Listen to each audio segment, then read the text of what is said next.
Hyderabad Banjara hills లో భారీ చోరీ జరిగింది. ఇంటి తాళాలు పగలగొట్టి భారీగా నగదు, గోల్డ్ ఎత్తుకెళ్లారు దుండగులు. 25 లక్షల నగదు, 20 తులాల బంగారు ఆభరణాలు అపహరించారు. రోడ్ నెంబర్ 2 ఇందిరానగర్ లో ఈ ఘటన జరిగింది. కుటుంబ సభ్యులు ఈ నెల 12న ఇంటికి తాళం వేసి రాజమండ్రికి వెళ్లారు. 14న ఉదయం అదే ఇంట్లో అద్దెకు ఉంటున్న కరుణాకర్ అనే వ్యక్తి మోటార్ ఆన్ చేసేందుకు కిందికి వచ్చి చూడగా చోరీ జరిగి ఉంది. వెంటనే చోరీ విషయాన్ని ఇంటి ఓనర్ వెంకటరమణకు ఫోన్ చేసి సమాచారం అందించాడు. ఇంటికి వచ్చిన వెంటనే ఘటనపై స్థానిక పోలీస్ స్టేషన్లో ఫిర్యాదు చేశారు. చోరీ ఘటనపై కేసు నమోదు చేసి దర్యాప్తు చేస్తున్నామన్నారు బంజారా హిల్స్ పోలీసులు. హైదరాబాద్ బంజారా హిల్స్ లో భారీ చోరీ జరిగింది. ఇంటి తాళాలు పగలగొట్టి భారీగా నగదు, గోల్డ్ ఎత్తుకెళ్లారు దుండగులు. 25 లక్షల నగదు, 20 తులాల బంగారు ఆభరణాలు అపహరించారు.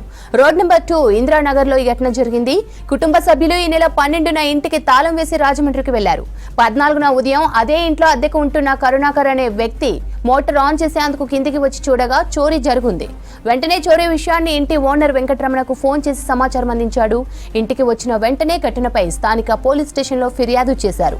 చోరీ ఘటనపై కేసు నమోదు చేసి దర్యాప్తు చేస్తున్నామన్నారు బంజారా హిల్స్ పోలీసులు.